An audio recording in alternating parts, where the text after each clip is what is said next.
And later today, Denver City Council is discussing a program that would open up what impounded cars can be used for. It's particularly important for students in trade schools because City Council is interested in this proposal to allow these impounded cars to be used for trading. Yeah, and it could be really helpful because that's pretty much exactly what these students go there for. So we have Denver 7's Lauren Lennon, who's joining us live from one of those schools this morning that would benefit if this bill passes. Lauren, good morning to you.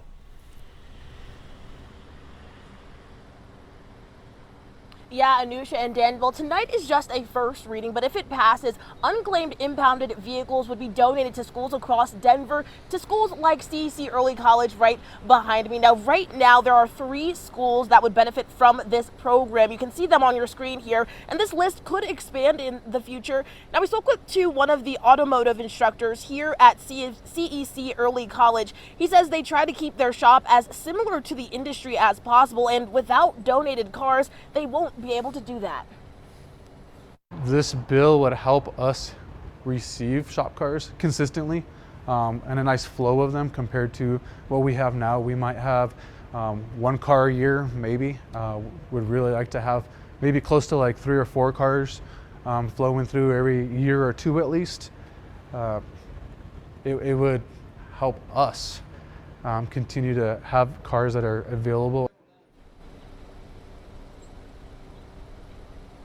The proposal accounts for up to 100 cars to be given out, and there are certain qualifications for both the vehicles and the schools that they need to meet in order to be included. Now, I also spoke with Denver City Councilwoman Jamie Torres, one of the sponsors of the proposal. She says the city usually disposes of 3,000 vehicles at auction, so they definitely have the accommodations to donate a few dozen to these schools across Denver. Now, both Torres and Flores believe this proposal will go through the process and council smoothly. And Torres says that if it does pass, it would be taking effect by the end of the year. Live in Denver, Lauren Lennon, Denver 7. Lauren, thank you so much. Now, these types of donations can be a massive help for trade schools, as Lauren was just saying.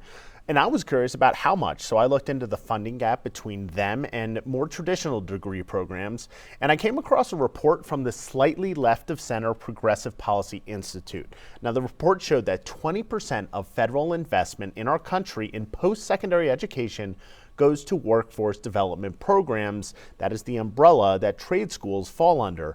The rest of the 80% goes to more traditional degree programs, despite the fact that 38% of U.S. adults have a bachelor's degree.